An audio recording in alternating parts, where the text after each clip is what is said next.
বিয়ের পরে আমার শ্বশুরবাড়িতে যদি আমার বাপের বাড়ি থেকে কোনো মেহমান আসতো তাহলে শ্বশুরবাড়ির লোকজনরা তেমন একটা পছন্দ করতো না। জয়েন্ট ফ্যামিলিতে আমার বিয়ে হয়েছিল। আমার শ্বশুরবাড়ির মধ্যে অনেক আত্মীয় স্বজন আছে, তারা কয়েকদিন পরপরই আমার শ্বশুরবাড়িতে আসলে দেখতাম অনেক আদর আপ্যায়ন করতো আমার শ্বশুরবাড়ির লোকজন। কিন্তু অন্যদিকে আমার বাপের বাড়ির লোকজনরা যদি কখনো বেড়াতে আসতো আমাদের বাসায়, তেমন একটা আদর আপ্যায়ন পেত না। আমার বাপের বাড়ির লোকজনদের আসার কথা শুনলেই আমার শ্বশুরবাড়ির লোকজনরা কেমন যেন বিরক্ত বোধ করতো। আমার বাপের বাড়ির অবস্থা তেমন একটা ভালো ছিল না, মধ্যবিত্ত ঘরের মেয়ে ছিলাম আমি। আমার বিয়ের পর আমার বাবা হাতে গোনে দুই একবারই আমার শ্বশুর বাড়িতে এসেছিল। আমার শ্বশুর বাড়ির লোকজনদের আমার বাপের বাড়ির কোনো মেহমানদের প্রতি তেমন একটা আগ্রহ ছিল না। ওনাদের বাড়ির আত্মীয় স্বজনরা যখন আসতো তখন দেখতাম অনেক বেশি আগ্রহ ছিল, এটা রান্না করবে, ওইটা রান্না করবে, এটা আনাবে, ওইটা আনাবে। কিন্তু আমার বাপের বাড়ির লোকজন আসলে তাদের মধ্যে কোনো আগ্রহ ছিল না, তারা উদাসীন একটা ভাব ধরে থাকতো। আমি সবকিছুই বুঝতে পারতাম, সবকিছু আমি এড়িয়ে চলার চেষ্টা করতাম, কখনো কোনো কিছু নিয়ে প্রতিবাদও করিনি, অভিযোগও করিনি। একবার আমার বাবা আমার শ্বশুর বাড়িতে এসেছিল আমাকে দেখতে। শ্বশুর বাড়িতে এসে দেখছিল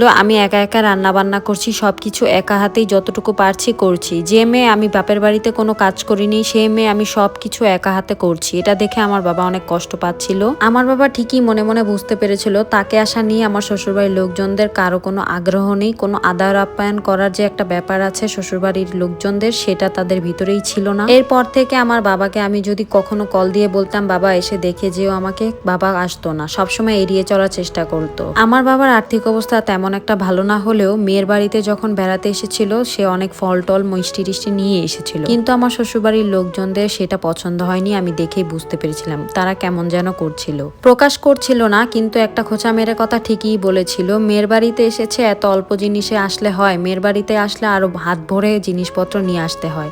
আমি আর কি বলবো, আমি চুপ করেই ছিলাম, আমি আর কিছু বলিনি। এরপর থেকেই আমার বাবা কেন জানি আমার শ্বশুর বাড়িতে আর আসতো না। আমি সবকিছুই বুঝতাম, আসলে কি বলবো আর। যাই হোক, এভাবেই সবকিছু মিলিয়ে দিন চলে যাচ্ছিল। কিন্তু একদিনের একটা ঘটনায় আমার আরো বেশি মনে কষ্ট লেগেছিল। আমি যখন 5 মাসের গর্ভবতী ছিলাম, হঠাৎ করেই আমার বড় আপুরা শ্বশুর বাড়িতে এসেছিল। তখন আমার শরীর ভীষণ অসুস্থ ছিল, আমি একা একা কোনো কাজ করতেই পারতাম না, অনেক বেশি অসুস্থ ছিলাম, কিন্তু কিছু করার ছিল না। বোনরা এতদিন পর আমার বাসায় আসবে, আমি কি চুপ করে বসে থাকতে পারি? কারো কোনো আগ্রহ না দেখে আমি নিজে থেকেই সবকিছু করেছি, নিজে যত রান্না বান্না আছে সবকিছু একা হাতেই করছিলাম। আমার ভীষণ কষ্ট হয়েছিল, কিন্তু আমি মনে মনে অনেক কষ্ট নিয়েই সবকিছু করছিলাম, কাউকে কিছু বলিনি। যাই হোক, কোনো মেয়ে বিয়ের পর দিন থেকেই তার শ্বশুরবাড়ির লোকজনদের সাথে বেয়াদবি করে না, মুখে মুখে তর্ক করে না, প্রতিবাদও করে না। সময় মানুষকে কঠিন হতে শিখায়। আপনার সাথে মানুষ যেমন করবে আপনারও একটা সময় তাদেরকে তেমনই উত্তর দিতে হবে, না হলে আপনি জীবনে আরো বেশি কষ্ট পাবেন। শ্বশুরবাড়ি এমন একটা জায়গা যেখানে আপনি সারাদিন কষ্ট করলেও কারো মন পাবেন না, দিন শেষে দেখবেন আপনার একটা না একটা খুঁত তারা বের করছে। জীবন থেকে অনেক কিছুই শিখেছি, বাস্তবতা আসলে অনেক কঠিন। বিয়ের পরে একটা মেয়ের জীবন যে কত কঠিন হয়ে যায় সেই মেয়েটাই বোঝে বিয়ের পরে তার কষ্ট।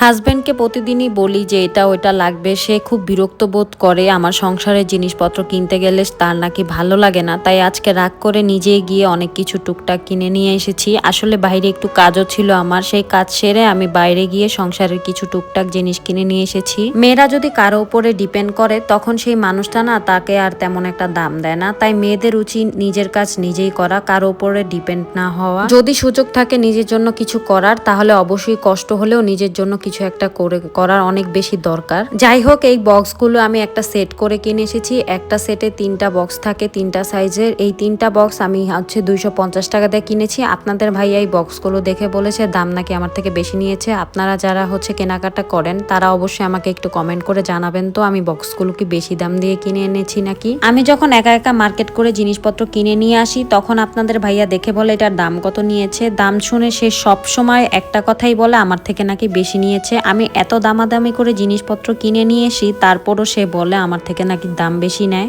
মাঝে মাঝে এত বেশি রাগ হয় আপনাদের ভাইয়ার উপর, যখন আমি বলি মার্কেটে নিয়ে চলো, এই জিনিসটা ওই জিনিসটা লাগবে কিনে দাও, তখন সে যেতে চায় না, বলে এইসব জিনিস তুমি যে কিনে নিয়ে আসো। আবার আমি যখন যে কষ্ট করে সব জিনিসপত্র বুঝে শুনে কিনে নিয়ে আসি তখন আবার তার ভালো লাগে না। এটাই হচ্ছে পুরুষ মানুষ। বাইরে থেকে এসে জাস্ট হাতটা ধুয়ে আমি সব কাজ করে গুছিয়ে ফেলেছি, কারণ এই জিনিসগুলো যদি জমিয়ে রাখি এগুলো জমেই থাকবে, এগুলো আর কাজ শেষ হবে না, পরে এলোমেলো লাগবে সবকিছু।